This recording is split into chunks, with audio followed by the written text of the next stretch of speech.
Nobody likes reading anymore, so here's me reading my blogs. This one is ranks number one on Google and will be something that will be relevant to a lot of people who are looking to self-publish and exploring Amazon as an option. So, the problems with self-publishing on Amazon.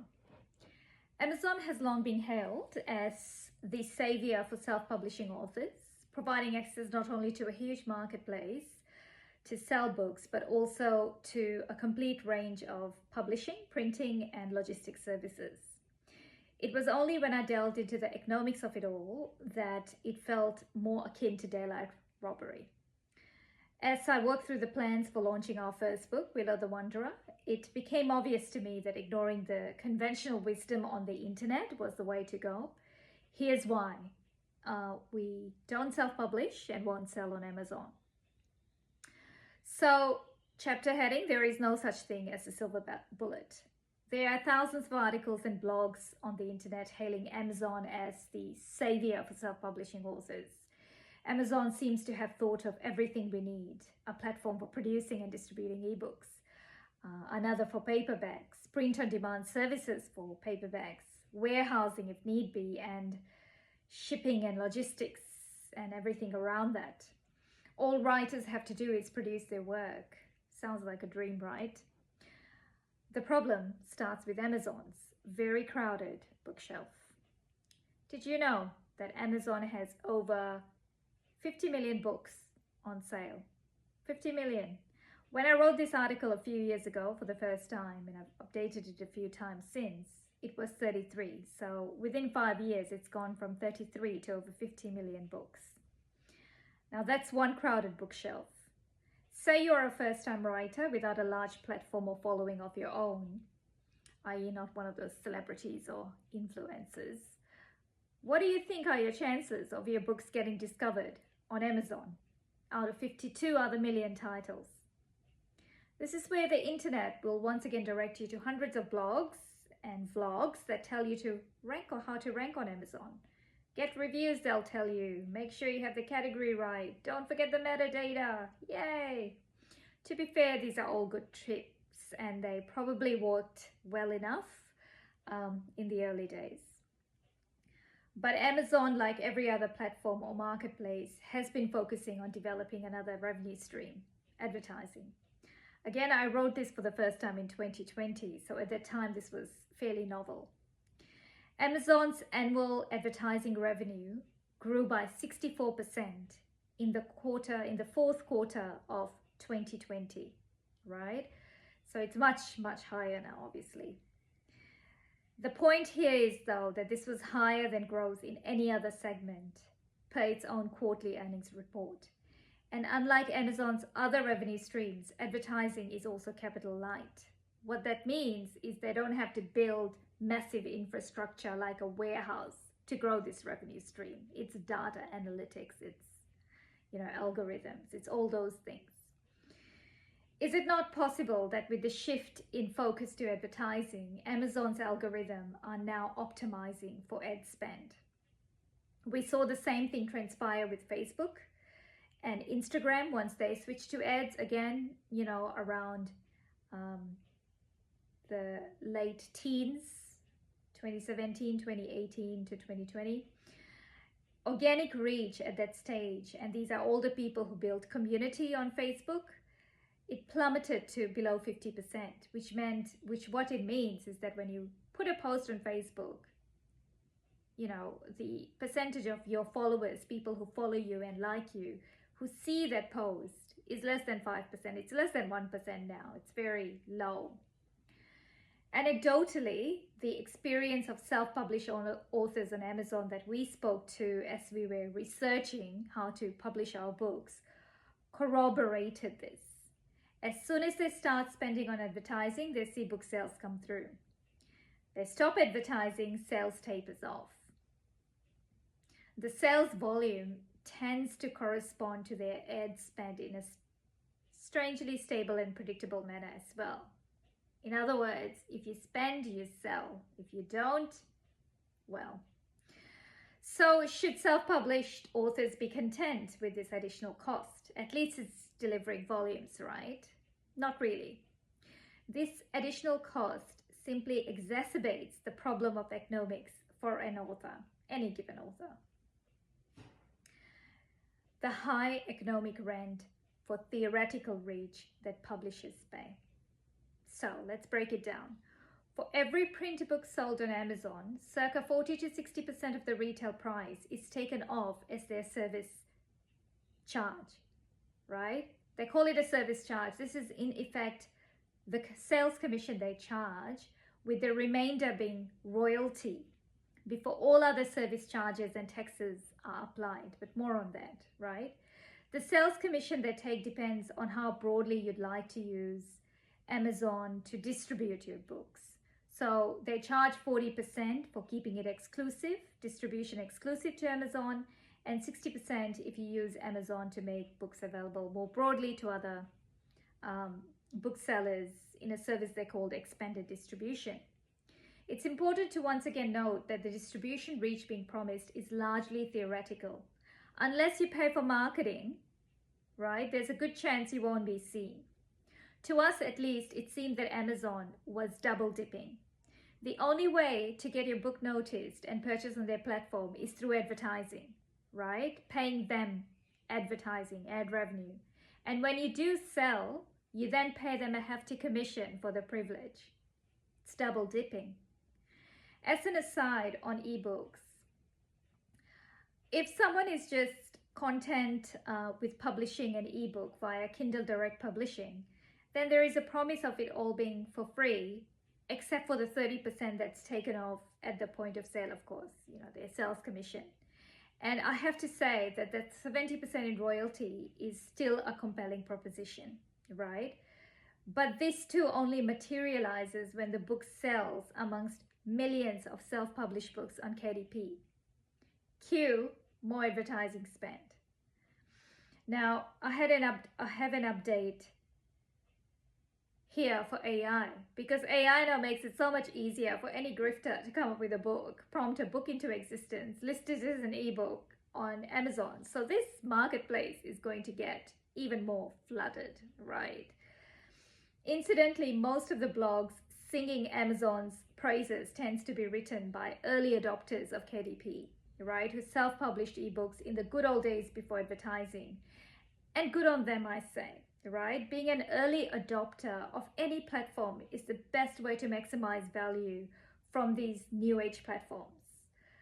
For latecomers like us, it's best to do the sums before drinking the Kool-Aid. So a bit more about the economics. The moment you decide to print using Amazon services, an avalanche of additional costs comes your way. As one self-published author we interviewed told us, nothing on Amazon comes on free, right? Amazon provides a range of services, although they only cater for paper books. I'm not sure if that's changed. Recent additions at that time included print-on-demand services that created a sense of comfort that you're not taking any risk on inventory, right? So you print when a book is sold. Then there is the full service offering around warehousing and logistics to get your book into your customers' hands. If someone is providing a service, of course it is fair that they charge for it. But the thing to be aware of when sourcing these services from Amazon is that you're paying quite the premium. As a startup publisher with no volumes to boast of, we were able to obtain considerably cheaper quotes for everything from printing, hardcovers too, I may add, to warehousing, to even shipping directly from third parties. It appears that in spite of their gigantic scale and therefore unit cost advantage, Amazon isn't passing on the benefits to its self-published authors or indeed any other merchants. Guessing they are the ones who are really paying for all these free Prime services, right? Somebody has to pay for it. Factor the above in, the average self-published author of print books on Amazon would be lucky to see even $1 come back on a book that customers may happily pay 20 or 30 bucks on. And that's before the cost of advertising, mind you. Now, this is a wider issue faced by all writers. The average writer represented by large publishing houses, doesn't earn more than 10% of the book's retail price. So that book that you spend $20 to $30 on and think, oh, this is expensive, and I've seen a lot of book talkers complain about that, the author is getting about $2 to $3 at best, right? The publishing industry has, started to point the finger at Amazon, calling out their enormous market share, which is in the US estimated at 40% of all physical books and a staggering 90% of all ebooks, thanks to their dominance of Kindle. They claim Amazon uses this to manipulate book sales across the platform, using predatory pricing and other anti-competitive tactics, which drives down returns for publishers and authors. The sad outcome of all this is most authors cannot earn a living out of their craft, noting that in Australia, authors earn below the poverty line from their craft alone. So a bit of an update. The Federal Trade Commission in the US is finally starting to take notice, and that's thanks to the work of Lina Khan, who wrote that seminal piece on monopoly and competition and just demonstrated that just because a company kind of delivers cheaper stuff for consumers doesn't mean that what it's doing isn't anti-competitive, right?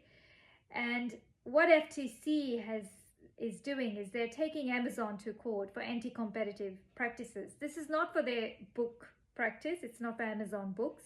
It's for their marketplace, where they are taking $1 out of every two, they taking 50% of all sales